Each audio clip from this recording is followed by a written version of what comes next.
Be greeted. Incwadi yezenzo chapter 20 from verse number 33. Sifuna ukuxoxa le ndaba ye-full time ministry yalabo abazalwana abathi uNkulunkulu babizele full time uthe bangasebenzi wabayekisa umsebenzi. uNkulunkulu wathi bangasebenza bahambe boshumayela ivangeli. Sifuna ukuxoxa ngaloko bafethu. Incwadi yezenzo chapter 20 siyofunda from verse number 33. Kunezinto ezimbalwa engifuna sixoxa lapha nezibalulekile. Niyazi network yethu bafethu umuntu uhlale ebuze njalo ukuthi ngiyezwakala. Ngiyathemba kuse right before umuntu eqhubeka. Zenzo chapter 20 verse number 33. Ngiyathemba kuyezwakala. Sifundeni bafethu verse number 33. Uthi umpostoli Paulo angifisanga siliva la muntu negolide nengubo. Nina niyazi ukuthi lezi izandla zazisebenza lezi inswelo zami nazababe nami. At verse number 35.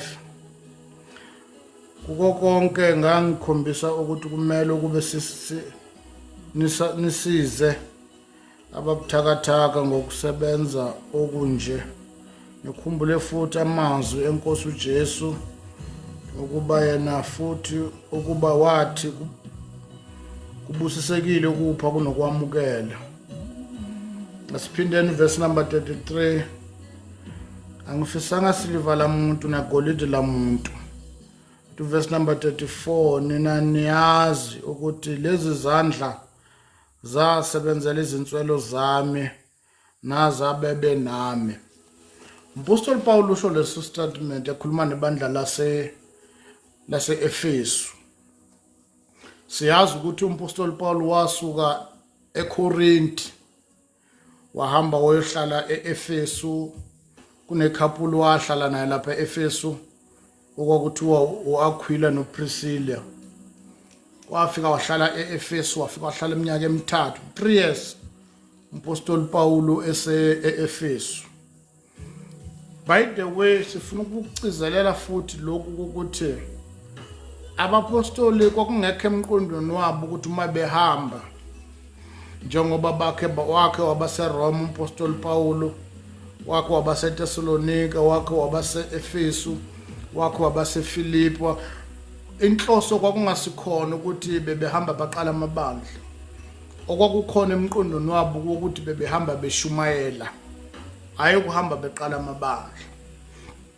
Na uma esuka eEfesu umpostoli Paul, by the way, ukuze fika eKorinto bebebaleka eThessalonika, siyakhumbula ukuthi bakhe bafika eThessalonika bashumayela, babazingela eThessalonika bafuna ukubabulala. Umpostoli Paul wabaleka wazahamba wazofika eKorinto, wahlala eKorinto for 18 months athile kuza kufika umbiko wasuka nabazalwane baseThessalonika ukuthi abazalwane baseThessalonika baphusha kahle. Athengeya lo mbiko wafika noTimotheo bemfica umpostoli Paulo noAquila noPriscilla ebaseKorinto bazobalethela umbiko ukuthi ibandla laseThessalonika liqhubeka kahle kakhulu.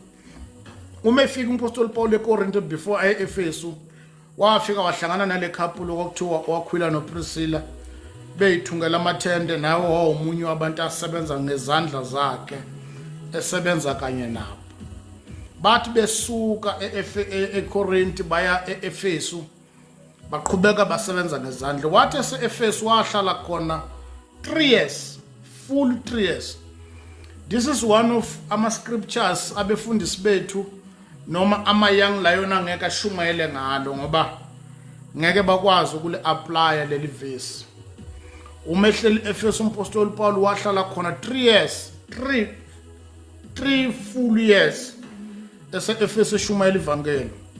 Lithi iBhayibheli kwafika izikhathi ke la khona kwakumele hambe umpostoli Paul. By the way, wazingela umpostoli Paul wabaleka waziwabiza ama-elder, wawabizela esiqinisa seMelita la khona bafika wahlala phansi wakhuluma nabo ama-elder.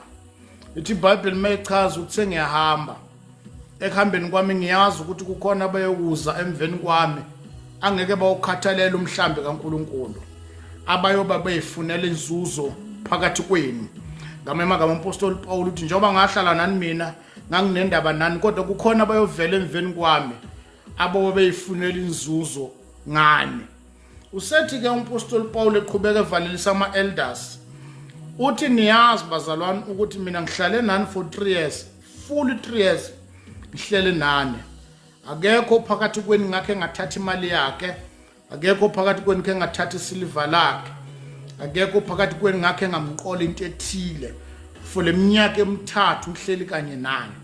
Sizathu saloko sokuthi ngingathatha isiliva lenu negolidi lenu ukuthi niwofakazi nina ukuthi ngangiyisebenzela mina ngezandla zami. Usethi umpostoli Paul ke njengompostoli uthi izandla zami lezi zasebenzela idingo zami, hayi ezami kuphela, including nabantu ngangihamba nabo.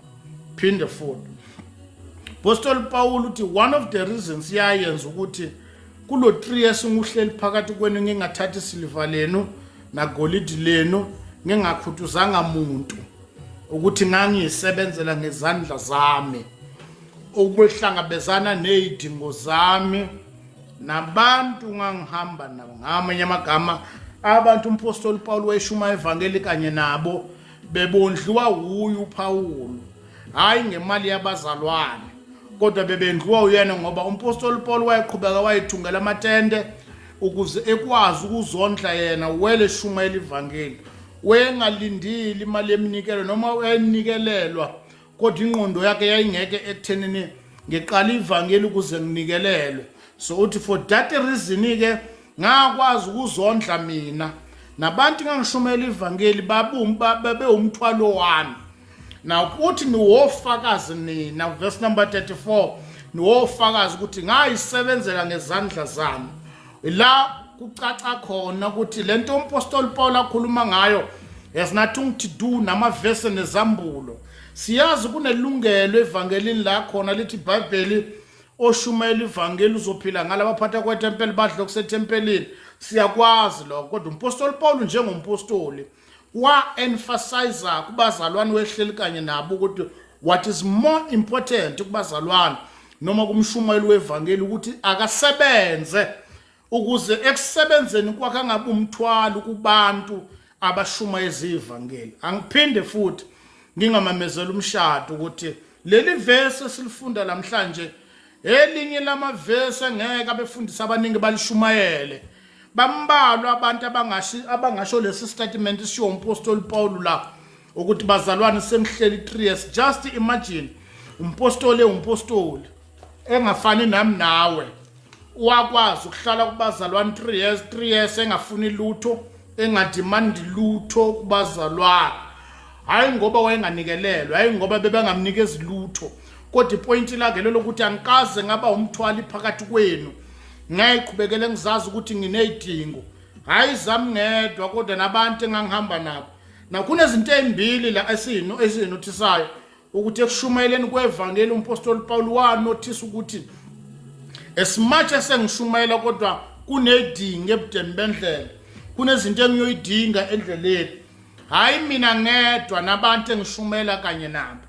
But ivangeli lethu la namhlanje kubazalwane esishumela kanye nabo kunakekela indoda eyodwa, akunandaba nezidingo zabantu esihamba kanye nabo. So umpostoli Paul ke uthi ekuhlaleni kwami nani for 3 years ngayisebenzela niwofakazi. Akekho phakathi kwenu ke ngathatha isiliva lakhe noma yigolidi lakhe. Why umpostoli Paul? Because ngangiyisebenzela. Kunaleli ivangeli eselandile elikhona la ngaphandle elishunyelwayo elichaza ukuthiwa angazi libizwa ukuthi ama full time preachers noma ama full time pastors, laba bathi uNkulunkulu uthe yekani umsebenzi. Angikuphikisi mina ukuthi uthe uNkulunkulu yeka umsebenzi, but what I want to tell you namhlanje ebusuku ukuthi have a source of income ukuze ukwazi ukushumela ivangeli kahle ngokukhululeka, ngesibindi nangokwethembeka. Abafundisi abaningi namhlanje abanemali abahamba ngeimoto abacebile abangasebenzi abanganamabhizinisi impumelelo yabo ukukhuthuzwa kwabantu abathile, ingcebo yabo kunezalakazi ezikhalayo, ingcebo yabo kunabantu abamanipuletwayo, ingcebo yabo incike ekuthenini umlayezo bawushumela ngayiphi indlela so that isikhwama siqhubeka sigcwale. If ufuna ukushumela ivangeli elinganawo ama-terms and condition, I'm here to give a piece of advice ukuthi ungazithathi lezi zeluleko ezithi yekela umsebenzi uyoshumayela noma ungawuyeki umsebenzi kodwa khanda i-source of income ngoba akushumayeleki la ngaphandle mawulambile. Akakhuzeki umuntu okufaka isinkwa emlonyeni. Abantu bayakhathala laba bantu laba obathagetile ukuthi ebona bazokondla uNkulunkulu uzovusa amagwaba bozowavusa amagwaba abo. But ngizoku-encourage mina ukuthi it's not a part of the gospel ukuthi you must not have a source of income because uNkulunkulu uzokuvusela amagwaba abo. Umpostoli Paul umpostoli lithi iBhayibheli wakho encourage kubazalwane. The only thing ku verse number 35 okwesenza ukuthi sinakekele abadingayo is because thina siyayisebenzela ukuze sikwazi ukunakekela abanganakho. So ke waku encourage umpostoli Paul ukuba apostoli ukuthi umuntu akaqhubeka asebenza ngezandla sakhe. Ngamanye amagama sithi kubashumayela ababizwe uNkulunkulu, do something. Hamba ukwenza license, dayisa amagwinya, hamba uyocenta, uthi ucenta ugeza ubuyoshumela ivangeli ngoba akushumayele kuma abantu bese lokuba kufaka isinkwa emlonyeni. Abantu bayayikhulumela into zabo. Akakhuzeki umuntu okukhokhela imoto, akakhuzeki umuntu okuthengela igrosa. Uma ungakwazi lokutshelwa yithina singasebenzi esingakaze siwathola amathuba emsebenzini ukuthi if you want to preach a pure gospel, have a source of income ukuze ungaphaphathi kubo nala kufika khona ba decide ukuthula ungathuli wena. Wayengeka survive uPeter, sorry wayengeka survive futhi Timotheo, umetshela umpostoli Paul ukuthi shumela ivangeli kuyisikhathi noma kungasiso. If uTimotheo enganayo isource of income kwakungekho la khona thembele khona ukuthi kodwa khona noma ngathiwa ngiyalamba noma ngathi angilambi ngiyazi lamagwinya ngiyakwazi ukuthenga isinkwa, ngiyazi lokuhamba ngicede noma umshini ogunda nginawo ngithi ngiqeda ugunda uNkulunkulu uyakwazi ukwenezela ibhizinisi liqhubeka ngishumela ivangeli ngikuthula. Bonke abantu aba-encourage abantu ukuthi kunalento okuthiwa yi-full time job anganoma full time ministry whatsoever, awulishumayela ivangeli kahle. Ngitshelwa yimina zwana ngami alishumayeleki ivangeli leqiniso kahle uma ulamba, alishumayele ivangeli leqiniso kahle uma laba bantu kumele bashumeze ivangeli kubona bakondlayo. It's not part of the gospel ukuthi sibe nabashumayela abangamavila, sibe nabashumayela abanganamndaba nokusebenza, sibe nabashumayela empilo yabo itarget kubazalwane. Angeke usurvive kule ministry, ngeke uphumelela kule ministry, ngeke uphumeleliswa ama-fasting selokubamba ama-fasting uye kuyofuna umsebenzi, ngeke uphunyeleliswa ama-6 to 6 uye kuyofuna umsebenzi ngoba mase uqedile ukuthandaza ngezilimi. The end of the day you must have a source of income, but we have got this kind of gospel egijimala ngaphandle encourage ama-young line ukungasebenzi bahlala emakhaya. Abanye baba nenhlanhla ukushada osisi abasebenzayo engafuni ukwenza lutho, engafuni uqala amabhizinisi because bathi babizwe uNkulunkulu. It's not part of the gospel. IBhayibheli yasi-encourage ukuthi after everything abantu let them do something eyokwazi ukuthi bakwazi ukusurvive. It's not part of the gospel ukuba nabantu abayeka izikole, ukuba nabantu abayeka umsebenzi. Baningi abantu abaresign abathi babizwe uNkulunkulu ba-encourage abanye abantu bathatha imali bayothenga amatende, bathenga sound system. Kuyalanjwa namhlanje nasemzini yabo akunakuthula. That's why kwabazalwane befundisa abasindisiwe kugcwele ama-divorce kangaka because amadoda athi abizwe uNkulunkulu abalekela ama-responsibilities emndenini yawo ame ngamavesi nezambulo. After usewuqeda ukushumayela umuntu wesifazane ufuna ukondliwa, iy'ngane ziyalamba, iy'ngane zifuna ukufunda, umkakhe ufuna ukuthengelwa iy'mpahla. You must act as a man, you must provide to protect imndeni wakho as a man. Ngeke kuphelele amavesini bese uyabalisa uthi unkosikazi wakho umelana nobizo lwakho. You must do something. Asali thina ubiziwe kodwa akakubizelanga uNkulunkulu ukuthi ubevila ume ngamavesi nezambulo ukhuluma nezilimi. Umuntu balasebenza ngoba lithi iBhayibheli umuntu uyodla izithukuthuku zakhe. Ngamanye amagama ngale kwamavesi ngale kwezambulo, do something.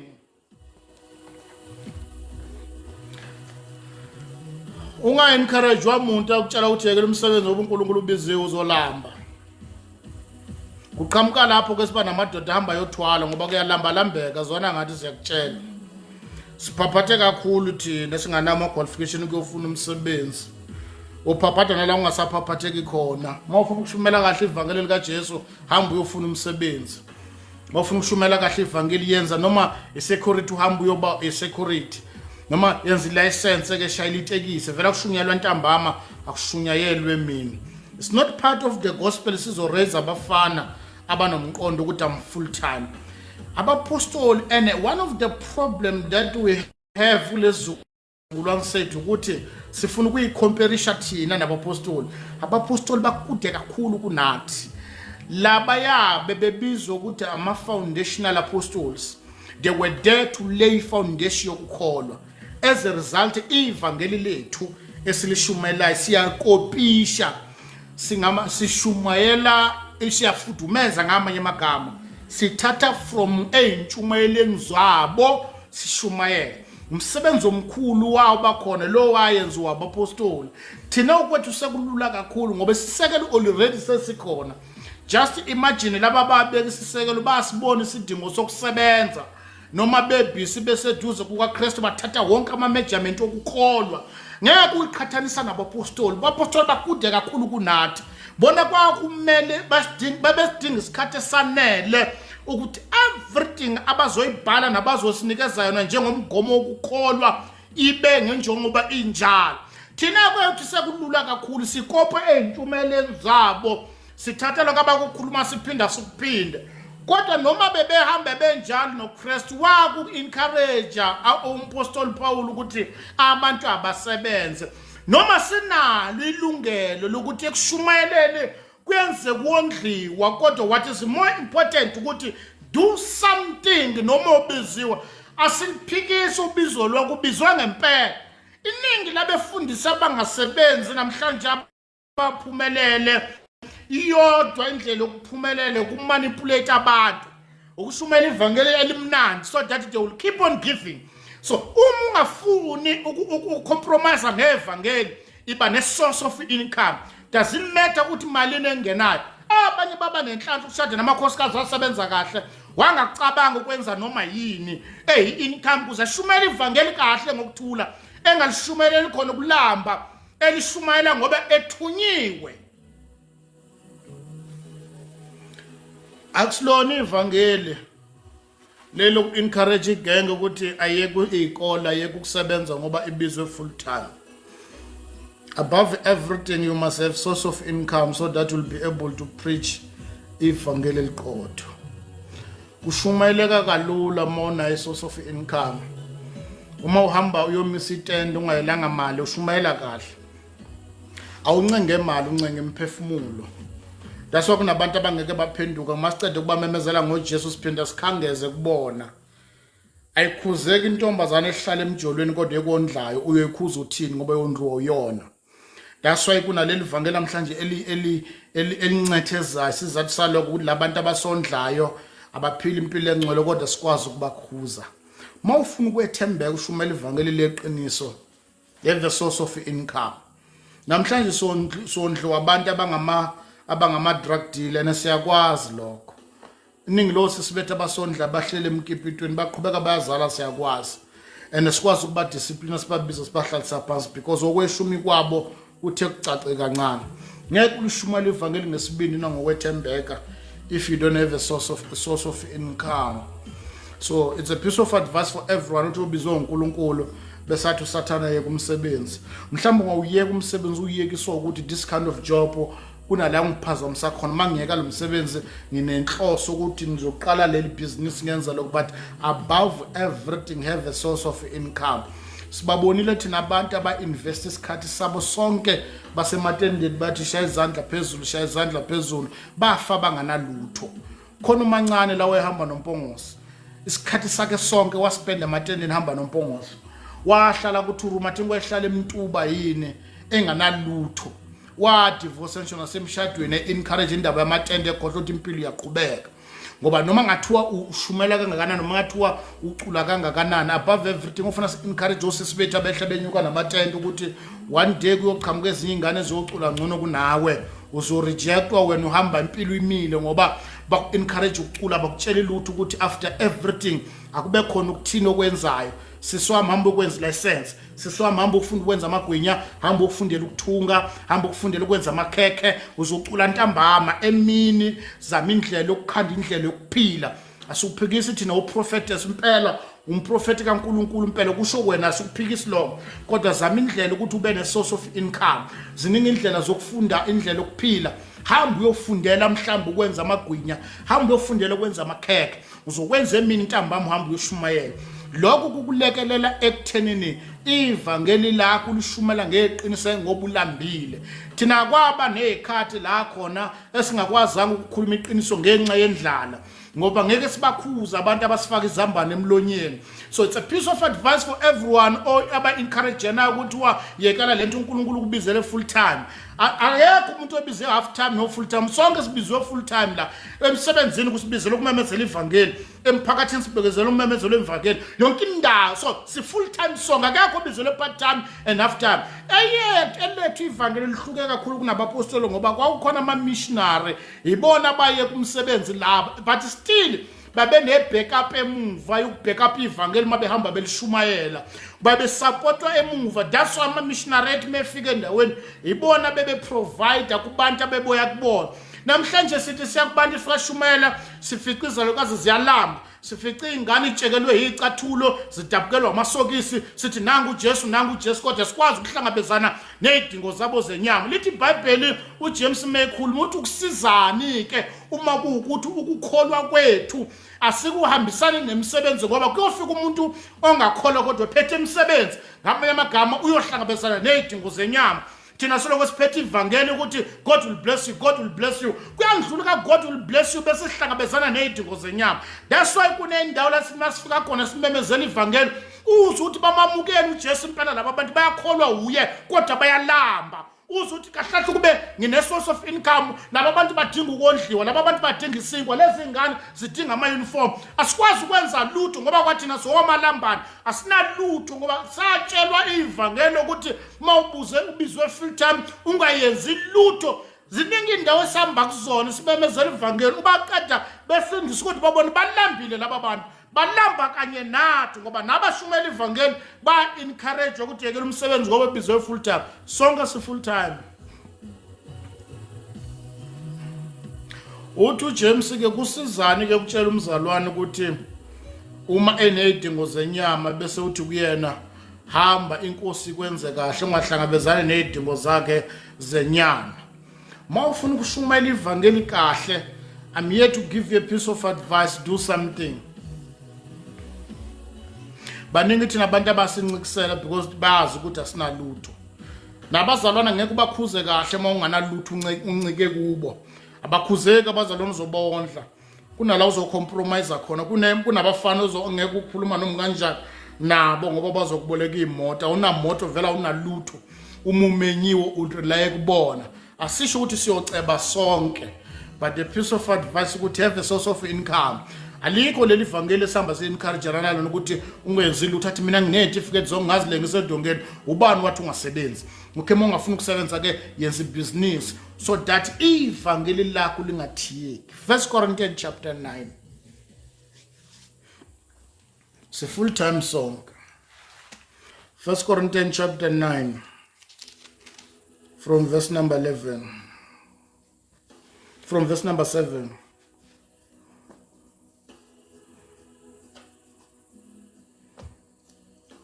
shumeleke kahle ivangeli uma ngempela kukhona ongahambi kahle asiqaleni ku verse number 7 says 1 Corinthians chapter 9 verse number 7 la uPaul Paul uveza amalungelo uma uunderline kahle ivangeli ngempela abamemezela ivangeli ithi iBhayibheli bazophila ngalo underline lokho kodwa kubi ukuya uyomemezela ivangeli ngoba unenhloso ukuthi uzondliwa ngalabantu abashumelayo ngoba akusibona bonke abantu abakhulile nabasizakele abazalwane bayayikhulumela imali zabo bazalwane bayancikselana, bazalwane bayayikhulumela imali ngathi inyama amadlozi.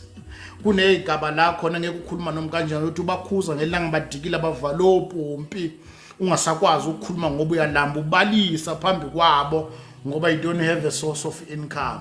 Nkosikazi wakhe lamba ngoba u-encourage utshela ukuthi ubiziwe full time ungabi nandaba nokusebenza. Kufanele uhlukanisa isikhathi sokumemezela ivangeli nesikhathi sokubalansisa umndeni wakho. That's why abaningi abaspend isikhathi sabo bebisi ngevangeli bangabi nandaba nemndeni yabo, bathi mabeshona bangakaze ba-investe lutho emndenini yabo, bashiya ingane zabo ehlupheka, bashiya amakhosikazi abo ehlupheka. Amakhosikazi nengane baxoshwe emishini ukuthi abaphume behambe la ngoba kufunakala uzongena umunye umfundisi. Ila urealize khona ukuthi lo mama weshada isithutha sendoda esicabanga emoyeni kanti sihlala enyameni. Kuyibhad ukushada umuntu wesilisa anomqondo omfishane, yonke into ufuna ukuspiritualize ne-reality, because we are in the real world and we must face the reality ukuthi sisemhlabeni la. Mawuqeda ukuvutha, mawuqeda isambulo sifuna ukudla, mawuqeda ukushumayela ingane ifuna i-uniform, mawuqeda ukushumayela sifuna i-shelter. So ke uma uzo-spiritualize everything and running away from our responsibilities, awuyihluphekisi wena wedwa kodwa uhluphekisa nomndeni wakho mawuqeda ukufa kulesi sikhathi. Miningi imindeni eyilambayo namhlanje ngoba yashada namadoda ayithutha afuna ukuspiritualize ne-reality. Umuntu akenze something enzela umndeni wakhe ngoba the end of the day uzofa. Mawufile khona abantu abosala behluphekiswa ukuthi awukaze wa-investa lutho, awubashiyela ngalutho, awubanikezanga nendlu yokulala, khona mkhukhu ngoba emqondweni wakho wawuthi wena ubiziwe. uNkulunkulu yondlana uqinisile, kodwa ungalibalekeli iqiniso lokuthi unomndeni awedwa unonkosikazi. Ngeke sidlu amen udu, ngeze siza oJohn obanibani. After everything kunempilo. It's a piece of advice. I'm here to encourage everyone sesenethuba nalama young lion encourage ukuthi uNkulunkulu kubizile. Ubiziwe ngempela kodwa hamba uyofunda, ubiziwe ngempela kodwa hamba ufenza ama skills. Mawuthi ithuba lokuyosebenza alisatholakala, ukuthi ithuba lokufunda alisatholakala, hamba ufundela ama skills so that ngesikhathi sokuthi ushumayela kodwa mawungeke ukushumayeleni wenze something. That is the gospel. Baningi abesifazane bayalamba namhlanje bebeshadena lamadoda afuna ukuspiritualize i-reality. It's not the gospel. Nibatshela naba offline akulona ivangeli lokufuna uku-encourage abantu abahlala ekhaya ababhizi nama-remote ngoba bizwe uNkulunkulu athi uhlala uyathandaza. Sithandaza yonke indawo, uyathandaza usemsebenzini, uyathandaza usesikolweni, yenza license.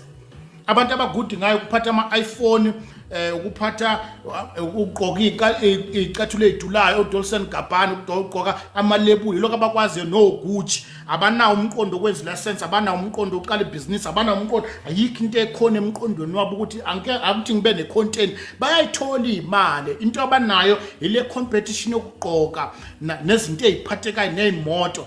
That's why ngeyikhathi ze-COVID kwathi kufika i-COVID abasalanga nalutho. uNkulunkulu wabavulela ithuba lokubanikeza imali abanye babo, but abakazi baba nomqondo ukuthi let me invest. Kumnandi kakhulu ukushumela ivangeli uinvestile ngoba isource le ingenayo uyakwazi ukunakekela abanye abantu. Uthi umpostoli Paul ekuhlaleni kwamnani for this past 3 years ngihleli nani, ngingathathanga mali yeni silver leni golidi leni, angithathanga lutho, ngayinakekela mina nabantu engangihambela. Umpostoli Paul chaza ukuthi abantu abebeseva ngaphansi kwabo oTimotheo oSila banakekelwa uPaul umpostoli, akakhutuzanga bona, uyena oba isource of income empilweni zabo, ukuthi njengoba nihamba kanye nami nje awuthi nginakekele. Uthi nina nowofakazi ukuthi izandla zami zanakekela idingo zami. We cannot spiritualize everything and running away from our responsibilities, because sibizwe uNkulunkulu. Sandisa isizukulwane singamavila singakwazi ukwenza lutho, abafuna ukufundela ama skills.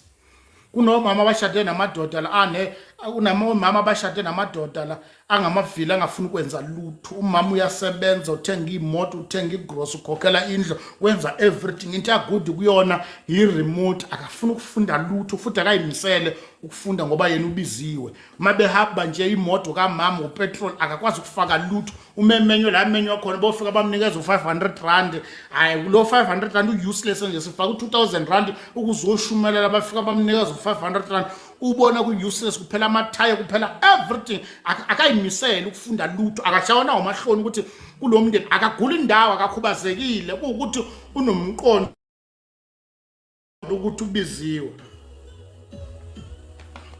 Bona indoda enjalo usunebhadi nje nebhadi nje lo ngempela ukuthi ushada indoda ngempela engacabangi lutho ngoba ibizwe uNkulunkulu. Kwala noma uthi uzama ukumkhombisa ukuthi kwababa ayikho into oyicabanga yini jathi yena into ayicabanga ucabanga ukuyovula ama branch.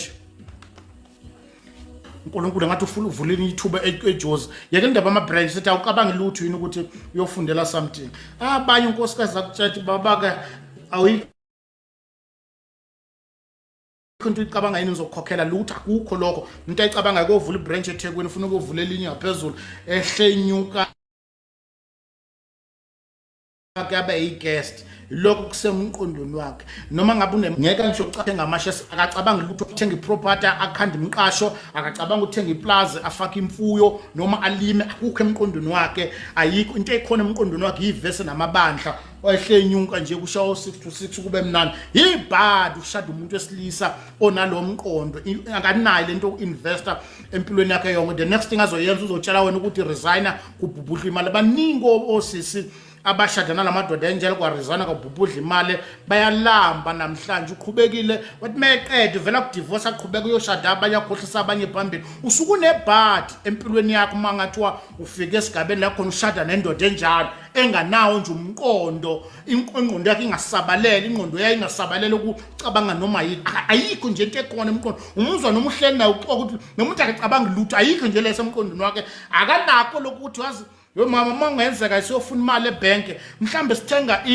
nali site lidayiswayo la ngoba uyaqualify ukuthatha imali mase kathatha 200,000 nali site lidayiswayo la sikhanda imqasho le mali engizoyikho akukho into engekho nje. Mangathi ucabanga iloni ecabanga ukuthenga imoto ethenga amafoni ayikho uthenga sound system uyibhadi ushada nabantu abanomqondo ukushumayela kodwa anganawo umqondo ukuthi asabalelisa impilo ashiyele ingane zake ifa azazi ukuthi noma ngalala kusasa ngishumayela ivangeli angikaze ngaba isithutha samavesi ngikhohlela ingane zami ukuthi zinempilo. Asilona ivangeli lomqondo wamavesi kodwa ungakhandi lutho. Abanye baza bafa bahlala emqashweni abanayo indawo yokulala awukho umuse engawukhomba ukuthi lapha kulo mkhukhu umkhukhu wami ngoba baprogramwe lento yama full time minister. Ibad asilona ivangeli lelo. That's why Izanzo chapter 20 verse number 33 akusibona abafundisi abaningi ngisho nasebandleni lakalikaze lashunyalwa leli vangeli. Because impumelelo abantu abaningi baphumelele ngathi abacabanga lutho. Ayikho into abacabanga ukuinvest in the kingdom so that ukushumayela kwabo kube clear ngeke kuze kwenzeka. It's a piece of advice for everyone okhona namhlanje ebusuku to do something about your life. Bangamavila laba legenge ethi bizwe uNkulunkulu. One of the things ayenza ukuthi bona befundisi bakhuthuzana kangaka is because abafuna ukwenza lutho. And once ungafuna ukwenza lutho empilweni ngeke vele ube nalutho. Umbona lo muntu lo anganalutho njalo uphethe iPhone 17 30,000 20 something thousand ewe engakhanda ngayo 2 room akanani nalo 2 room kodwa uphethe iPhone esandleni. Kunabantu besifazana abanebhadi abashada amadoda ayithutha wolwatha mengamavesi kodwa enganangqondo. Kubusise kujabule busise kuma recognize umama bayabonga labo bantu bathi umlilo ogcwele useless lento yokuma ngamavesi nezambulo kodwa ungana indawo kulala. Indoda because inomqondo ukuthi after everything kuyiqiniso futhi mhlambe ukuthi angeke sibe nemali elinganayo mhlambe unkosikazi wakusebenza kahle but nama ngiqhamuka no2 wami this is what I have. Kuyoba kuyena ke ukuthi uyakuhlonipha yini noma ukuhloniphela imali but I must do something empilweni. That is the gospel. kube sithuthu sizwe into ayikho indoda eyindoda kodwa yehlule ukuthengisakala empuphu emzini wami. I'm telling you, that's why bahamba bedelela abantu besifazane ngoba phela akahlonipheki umuntu omondlayo. Ngeke umuntu esifazane ekondla wena onke waziyo ukuthi uzolala naye ekondla ukuthengela amateka ukuthengela ama-anti ukuthengela iy'cathulo wenza everything ukondlela ngisho ney'ngane zakho. The end of the day ufuna ukuklema igunya lokuba yindoda. Do something, yenza akube nokuthile so that noma ukhuluma uthi amemene kubonakala into ekwenza ukuthi amemene ngoba isaka lempuphu uyalithenga. Mhlawumbe ungcono uma uthi ukhubazekile. This is not a gospel enomqondo ka-full time. I'm here to encourage you. Musukuye kumsebenzi uthi ubizwe uNkulunkulu. Umuye kumsebenzi yenza indlela yokuphila. Akushumayeleki la ngaphandle la uma kuwukuthi kuyalambalambeka buza kithi. Baningi abasincikisela ngempilo because we've got nothing. So we are talking from experience. One of the things ngake ngayithandazela empilweni yami kudala ngazi noma uNkulunkulu uyangithobisa yini khona umfo endaweni yangakithi weshumela ivangeli ngasindiswa kushumayela yena wehamba imizi nemizi eshumela ivangeli lomfo ngangifunga nti noma ngathiwa ngiyashumayela ngelanga kodwa ngifuna ukulamba njengalomfo angifuni ukuswela ngidabukelwe icathulo njengalomfo makukhona into engangakaza ngiyifisa empilweni yami abantu bayabalisalana ngezinto zabo. I'm here to give you a piece of advice.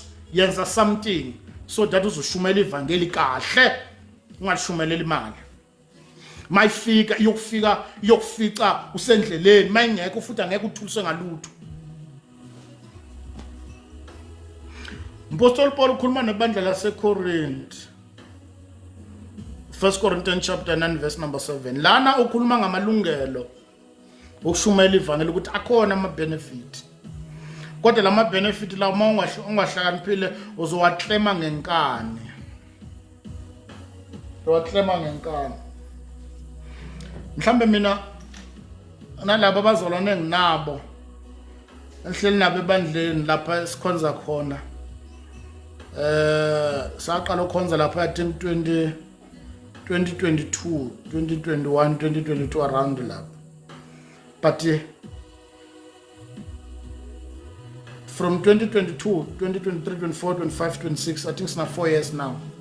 But now countela, I think ukukhumbula kwami kulabo abazalwane esikhonza nabo maybe akufiki ka-10 bangithengela ukudla ngenhlanhla kukhona bakhona abanye la ngiqambona manga akufiki ka-10 for this past 4 to 5 years. Uma kwenzekile nami ngizangimanga ngithi labo bazalwane bangimangaza namhlanje nakuba ngilethela impuphu hayi ngoba ngalamba kuyalambalambeka.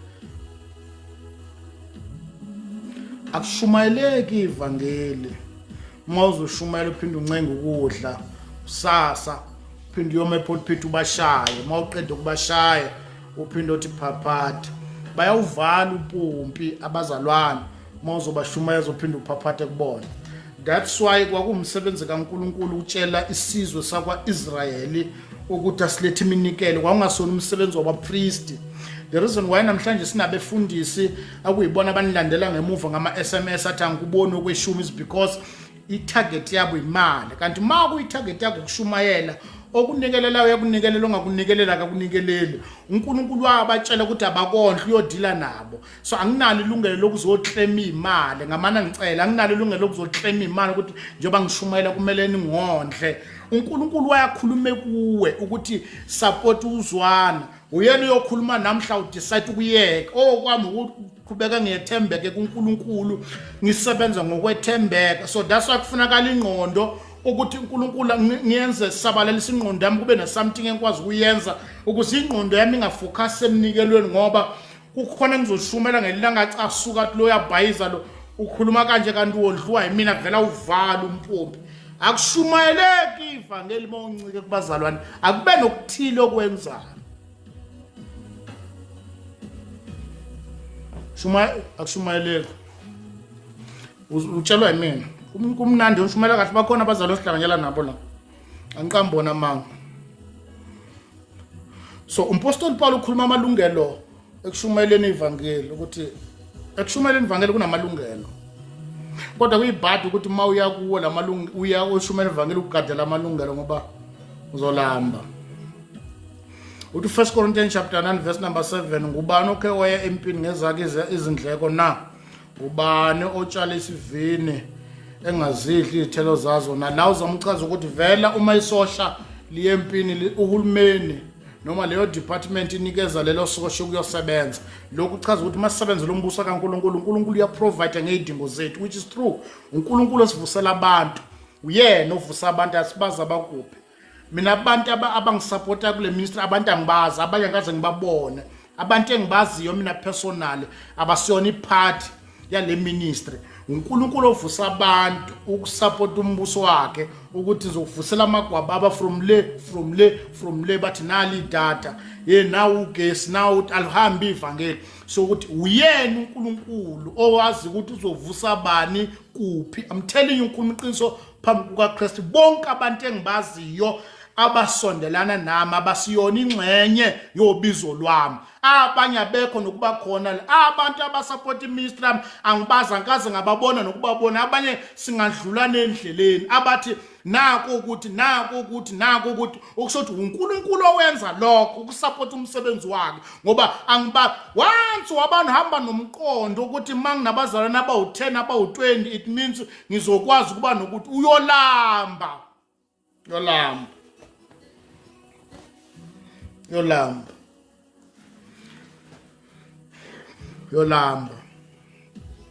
so umpostoli Paul ke uthi isosha mali yempini alihambe ngezali indleko sho uthi leyo department inikeza isosha ikhali kuyosebenza which is true le ring light leyo ibona le eyla khona umzalwane wayithenga athi ngicela ukuthengela i ring light angimcelanga wangithenga ngicela ukuthengela i ring light shothi uNkulunkulu provider umsebenzi wakhe ukuthi icela ukwenza kanje nakanje khona umzalwane ngicela ukuthengela idata ukuthi idata lingapheli uNkulunkulu oprovider umbuso wakhe ukuthi ivangeli aqhubeke kodwa kuyibhadi ukuhamba unalo mqondo ukuthi hayi khuleka uNkulunkulu uzongenzela ukuthi uzovusa ngoba uma bangakwenzi lokho ivangeli ngeke uphinde ulishumayela ngubani otshala isivini engazidli izithelo zazo na ngubani owelusa umhlambi engadli ubisi lwemhlambi na uverse number 8 uthi lokho ngikusho ngokwabantu nje na nomthetho kaBaba usho khona lokho na ngokuba verse number 9 ngoba kulotshiwe emthethweni kaMose ukuthi ungayifaki inkabi samfonyo nxa ibhula amabele konje uNkulunkulu ukukhathalele izinkabi na noma usho ngenxa yethu impela kulotshiwe ngenxa yethu ngokuba olimayo ufanele alime enethemba nobhulaya bhule nethemba la kukhulunywa ngomuntu osebenzayo abe nomqondo ukuthi ekusebenzeni kwami khona engakuthola yabo kodwa kuyenzeka ukwenza lokungatholi lutho kodwa awukhathali ukwenza kodwa bafethu kubekena ngikho lapho kakhulu khona ngifuna la amalungelo lawo kodwa ngifuna kunento engifuna ukubonisa nokugcineni la amalungelo achaza umpostoli Paul ukuthi ethe nawo lawo malungelo yena kawa applyanga othi verse number 10 noma kungenxa yethu impela na ukusho ngenxa yethu yebo kulotshiwe ngenxa yethu ngokuba ulimayo kufanele alime nethemba nobhula nethemba lokwebhula naye verse number 11 uma thina sihlwanyela kini komoya shothi thina masishumela kunina thina sishumela ivangeli masishumela kunina uma thina sishumela kinina komoya kuyinto elikhulu yini uma sizovuna kwenyama na shothi umpostoli Paul zamuthi thina manje njengoba sishumayela nje sishumayela sidila nomoya so ngabezana nathi enyakeni amalungelo ewakhuluma kubazalwane lawa Paul athi ufuna abaqala lawo mandla phezulu ungaba yithi kakhulu na noko asilisebenzisanga lelo gunya kepha sabekeza singalithiyi ivangeli likaKristu awubamba u12 ubambe uzohlala eduze kwawo wonke lamalungelo ukuthi oshumela ivangeli yabona kune verse ubona u12 umhlanganise no verse 13 u13 uthi anazini ukuthi abaphatha imisebenzi yetempeli badla okwesethempelini nokuthi abakhonza altar bahlanganyela nealtar na uverse 14 kanjalo inkosi imisile ukuba abamemezela ivangeli baphile ngalo. Kodwa bamba uverse number 12 uthi uverse number 12 uma abanye bahlanganyela lo mandla phezu kwenu kungaba yithina kakhulu na noko asilisebenzisanga lelo gunya kepha sabekezela ngakho konke ukuze lingathiyeki ivangeli. Ngabe amagama umpostoli uzama uchaza ukuthi noma sasinali igunya lokubiza iminikelo kubazalwane but sanotice ukuthi asikwazi ukulisebenzisa lelo lungelo kulabo abazalwane. The reason behind ukuthi uma salisebenzisa lelo lungelo ivangeli likaNkulunkulu liyovaleka. Kunabantu abangeke baze bakholwa ngoba sahamba sayophatha iminikelo kubona, sacela iminikelo bakholwa, sahamba sayofuna ama-donation kubantu abangasinisiwe, sacategorizwa njengabantu abahluphekayo kodwa bathi banoNkulunkulu. Umpostoli Paul uthi nonali igunya, sinali ilungelo lokuyibiza iminikelo yokuhlanganyela ivangeli nani, kodwa sabona kukuhle ukuthi but this time around angalisebenzisi leli gunya kulabo abazalwane. Kunabantu singayidingi imali zabo ebuncaneni bengqondo yabo nokungakhulu kwabo enkosini. The reason why kunabantu abahamba bamemezela bathi bayasondla sinje kungenxa yabo ukuthi sasebenzisa igunya kwabantu abangakhulile, kanti kuney'ndawo la khona ngeke ulisebenzise igunya ukuze ivangeli lakho lingathiyeki. Ngeke ukwenze lokho ngoba phela wena vele awuyimisela ukwenza something. So vele ivangeli lakho liyohlala libe inkinga kubazalwane.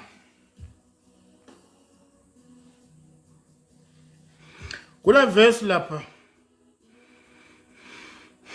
verse lapha, verse number 16, ngokuba noma ngishumayela ivangeli anginalo udumo ngalokho, ngoba kumele ukwenza njalo, ngoba maye kunina uma ngingalishumayeli ivangeli. Ngoba kunabantu abangakwazi ukushumayela ivangeli okuyilona lona ngenxa yendlala. Alishumayeleki ivangeli leqiniso uma wa-encourage ukuthi ungasebenzi, uNkulunkulu uzowondla. It's not part of the gospel. Apostle Paul umekhuluma nebandla lase-Efesu chapter 4 verse number 28.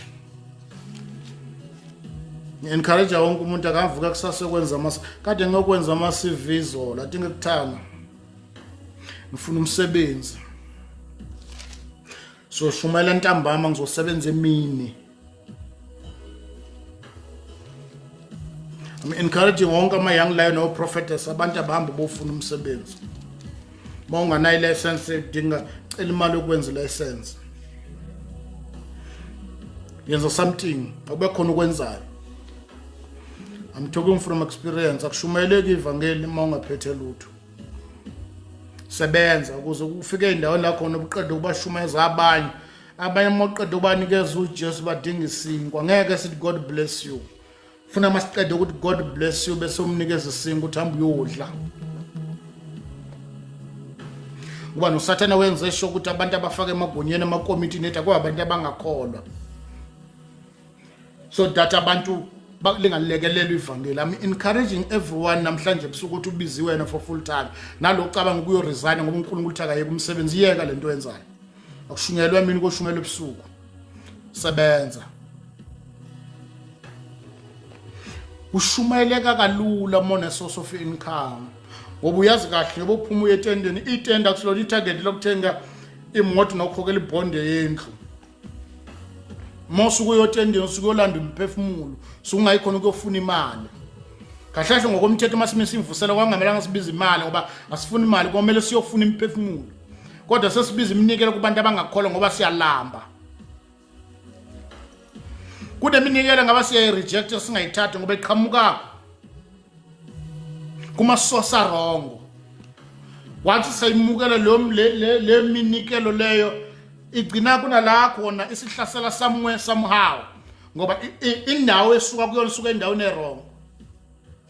Namhlanje kunoSimona abazotapo ugcobeni baphethe ikhwama zemali kodwa bangakholwa bacanta ugcobo liyakhokhelwa, ngoba laba bantu banomqondo okulamba, bayalamba. So anyone ofika athi uzotapho gcobe nasaka le mali befundisi beni bathatha God bless you asinandaba ukuthi le mali eqhamuka kuphi kunamavesi sithi uyayithatha ingcebo eyithukiswe ebumnyameni ayinikeza abantwana bokukhaya ngoba sikhuluma lawo mavesi okusuka ekulambeni abapostoli bayanqaba mokusuka ukufika uSimon ethi ngicela ninginikeze lento yona nalisaka bathamba uyobhubha nemali yakho ngoba ingqondweni yabo kwangisona imali okwakuseyinhlizweni zabo kumemezela ivangeli bese kuba indlela uNkulunkulu wabondla ngabo kodwa bebenqaba ukuthi basponsorishwa amadimoni kade ngibona umunye umfundisi enye inyanga la kwa TikTok isponsora befundisi bathengela ama-material kwakha amasonto kade bese lokho ba-applya labefundisi abalambayo abangafuni ukusebenza basupport inyanga ithi bathengela ama-material ukuthi bokwakha indlu zamasonto ngeke silishumela ivangeli uma ukuthi siyalamba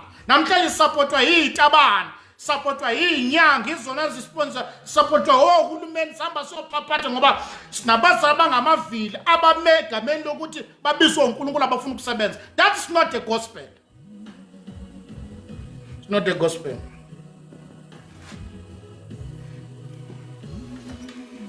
It's not the gospel. Apostle Paul ku verse number 28, Ephesians chapter 4 verse number 28. Silona ivangeli abanje nawe uthi ngifuna ukuyeka umsebenzi uNkulunkulu ngibizile yekela lento yakho. Yeke nje. Akumnandi ukucela. Akumnandi ukuphaphatha. Usineka nala unganasidingo nje. Uhlala uhleka noma unganandaba noma ungafuni ukuhleka ngoba phela lo muntu lo ohlala uhleka uyena umnike impompo wakho. Bayakhathala abantu. Umuntu udaliwe ukuthi akusize kabili kathathu ngokulandelayo uyakhathala imvelo yomuntu. Akusena wonke umuntu ohlala kusiza forever. And uma uNkulunkulu wakhe wakunikeza ithuba lokuthi kube khona ukutholayo usebenzise kahle ukhanda into ethile ozoyikhomba kusasa. Hamba uyokwenza license. Hamba uyokwenza certificate security. Hamba uyokwenza yenza noma yini. Akusilona ihlazo ukusebenza. Kodwa le mqondo wokuthi wena uNkulunkulu uthi ukubizwe yeke umsebenzi imfundiso zamadimoni. Ungaphayiziswa laba befundisa abanemali abakhuthuzana nabazalwane baceba ngenxa yabese bathi uNkulunkulu akakwazi ukuthi yekela lawo mavesi umuntu akasebenze. Apostle Paul ukhuluma nebandla lase Efesu chapter 4 verse number 28 uthi owebaya engabeseba ngoba kuukweba lokuthi sikhuthuzana nabazalwane sibadinga imithandazo. Mina baningi abazalwane bake bengifonela abadinga izeluleko badinga imithandazo akaze athi siqeda ukuthandaza ngithi khanyisa. Singathi siqeda ukuthandaza ingabi nalutho ngithulela nje ngoba phela akakwazi ukuthi manje ngimthandazele imaluleko kumele akhokhe. It's for free. Kukweba lokuthi sikhuthuzana nabazalwane ngoba silambile. Abanye behlulwa ukucela bayakhuthuza. Verse number 28 weba engabeseba kepha kunalokho akhuthale esebenza ukuze asebenza ukuhle ngezandla zakhe ukuze abavezela ukuze abe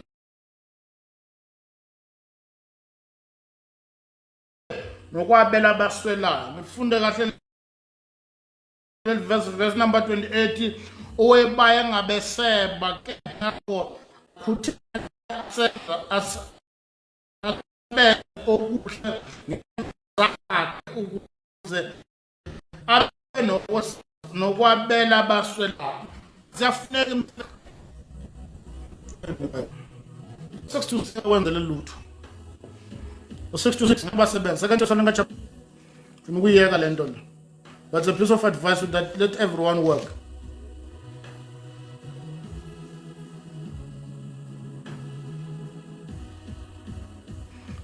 Second Thessalonica chapter 3. As network yamba fethu say right in Second Thessalonica chapter 3 verse number 10. Say right bafethu network yamba. Umuntu akasebenza.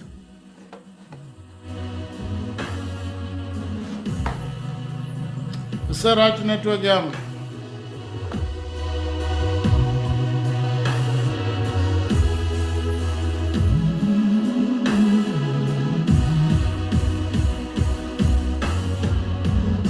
Sanibona. Apostle Paul ukhuluma nebandla laseThessalonika.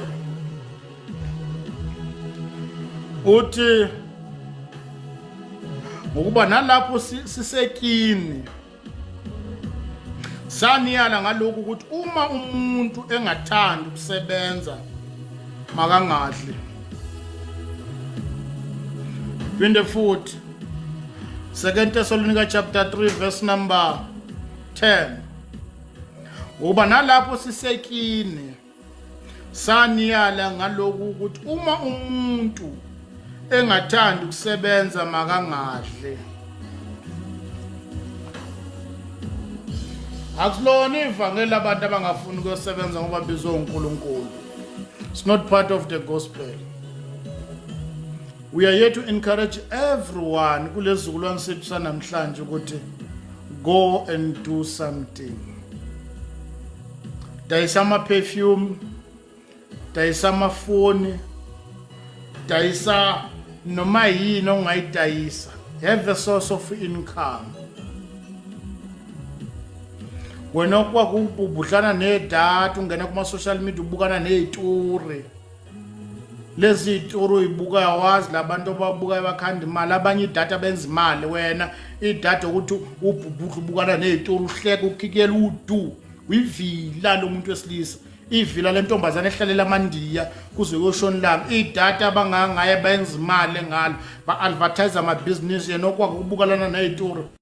Anginadata engathi uyasebenza kasebenzi ubukana namandiya akhuluma isingisi ahle kuze waphenduka umprofeti.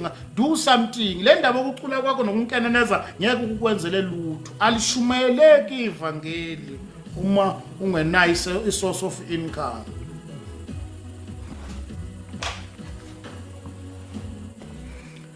Ngeke ukusebenzela lo mqondo nawo ukuthi the ngibizwe uNkulunkulu. Zwana ngamtshelwa yimina. Ngeke kusebenza. Ngeke ukusebenzela. Yenza something.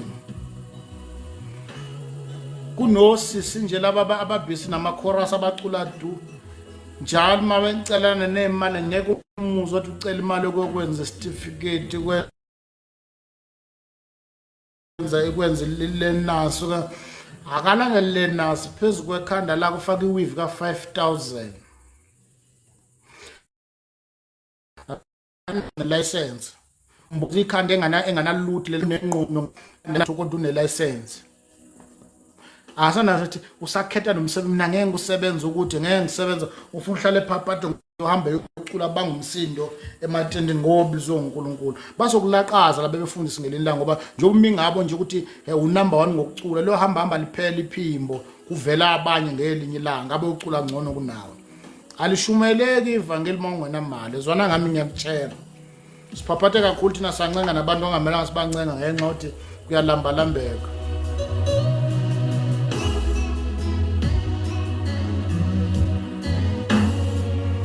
Makhona nje lana ama-young lion asilalele.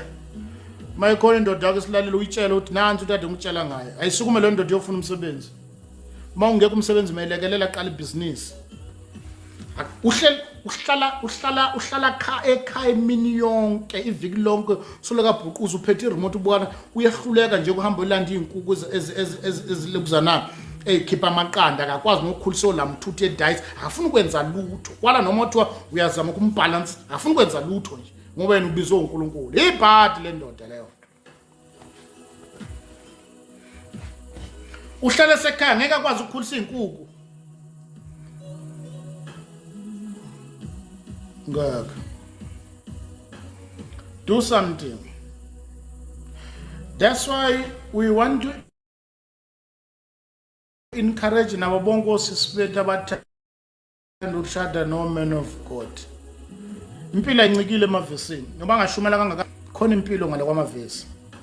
Ngale kwamavesi ufuna ukwazi ukuthi this man umatured kangakanani ngoba phela mangiqeda ukushumela manginengane ingane ziyalamba kunani emqondweni. That's why uma uzofika esigabeni sokushada awumi kuphela ukuthi le ndoda isebenza kuphi namalimi.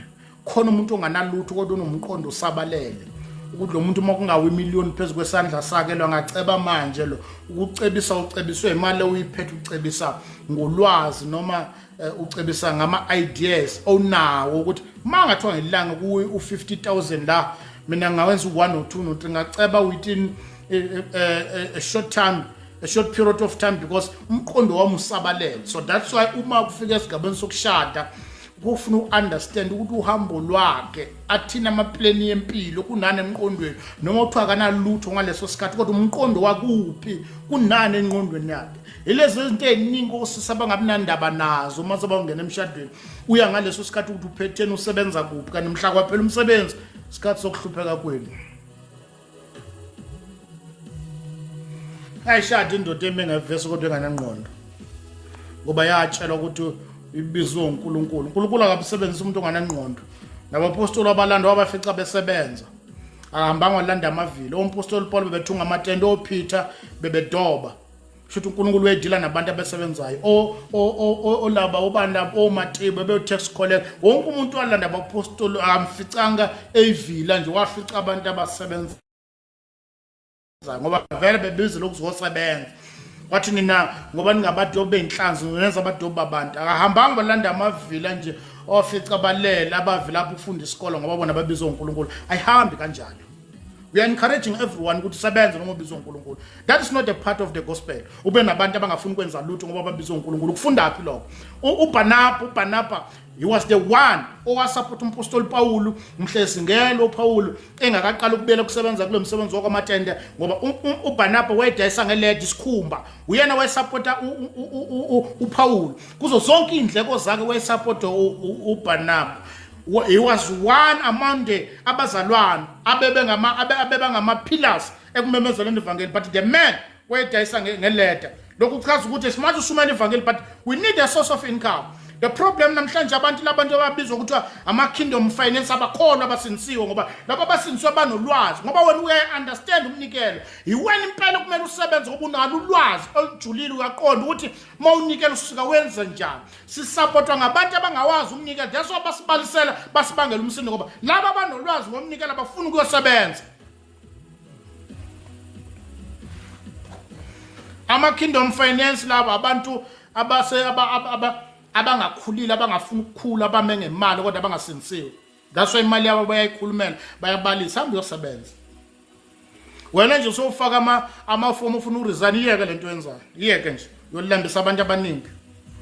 Egamela ukuthi ubizwe uNkulunkulu. Iyeke nje nalabo ku-encourage ukuthi mawuphupha inhlanzi zibanjwe amanethi usho ukuthi uNkulunkulu umsebenzi bayakhohlisa. Kuyeke uma kuukuthi umsebenzi osebenzayo uyawubona uyakubambezela uma uresign ngoba unawo umqondo ukuthi ngifuna ukukhanda umsebenzi noma ibusiness elongenza kube nesikhathi sanele sokushumela. Hayi ngoba uthi wena ufuna ukusebenza ubizwe uNkulunkulu. Yeke lo mqondo. Amadimoni afuna ukuhluphekisa. Amadimoni afuna ukuthi ushumele evangeli lokuncenga nelokucela. Sicele kakhulu thina sicele kakhulu. Ngeke ushumele evangeli uma unganalutho. Kwana noma sekufika esigabeni sokushada baningi abashadelwa amavesi kodwa ireality ithi but this man akanalutho. Ayochazela nansi into. Achazela nansi into mhlawumbe ungayazi. Amayang layo usondela achazela nansi into. Kufika esigabeni sokushada kanti awunayo isource of income. Asikhuluma ekakhulukazi einsizweni. Uyazi ukuthi somewhere somehow awubi nayo choice. Ugcina kuyenzeka ungamshada umuntu we-choice yakho. Uzongizwa lento engizama ukuyichaza. Kwenzeka ungamshada umuntu we-choice yakho. Ushada umuntu o-understand ngamanye amagama uma mina ngingasebenzi kuyangenza ngabi nayo option yokuchuza noma ubani. Bafethu ngise right network yami ngise right lapho bafethu. Ngifuna ukukhuluma lento lo uyi-understand ubungozi bokungasebenzi nokuphaphatha.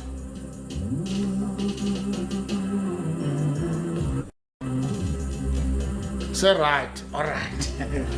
Ungenayo source of income.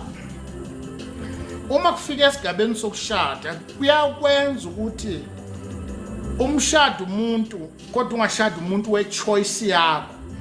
Ngoba sometimes noma somewhere somehow ngicine ngabi nawo ama-option okukhetha noma ubani ngesizathu sokuthi abanye osisi bofuna ukwazi uzwana usebenza kuphi unamalini ngigcine ngabi ne-choice shothi ama-option ami umuntu ongasebenzi unlimited because of I don't have source of income.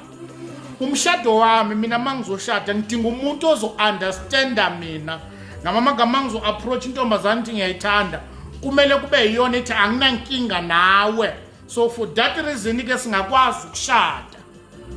Ningi labo bonke abantu abangasebenzi uma uzongena esikhundleni sokushada kumele kube intombazane enganankinga nawe bese ungena emshadweni. Kuyingozi lento ungafuni ukuyosebenza ngoba amanye amantombazana awayithandi lento yokuhlala uphaphathe enikelelo ukuthi mina ngifunde umpilo. Amanye amantombazana awayithandi lento ukuthi uma uzoshada bahlanganiselwa yibandla ukushawela lapha ebandleni bakhangeziswe bashuthe izithombe ukuthi sobashayela. Abanye abantu besifazana abayithandi leyo nto leyo ngoba lento le yamlimita ohambeni lwakhe lwempilo, akakwazi nokuthi abe ne-freedom ngoba kuyothi wakhuluma ukuthi washada nje washadiswa yithina. Kunezinye zezinto ngempela ezukulimitayo if ungenalutho. Ungakujabulela ukuthi ebandleni bathe bazosihlanganisela ngoba once bahlanganisa kwashadwa leyo nkosikazi ohlala unkosikazi wabo kuyothi uyaphakama ngelinye ukuthi ukhulumani wena, khumbula phela washadwa yithina. Bafowethu, we would like to encourage wonke ama-young lion awabuyele ey'kolweni, awuhambe yokwenza ama-license, ahambe yokwenza iy'tifiketi zama-security, ayenza noma yimuphi umsebenzi so that noma ngathiwa uthola u-10 rand ngenyanga kodwa lo 10 rand uyowudla unokuthula.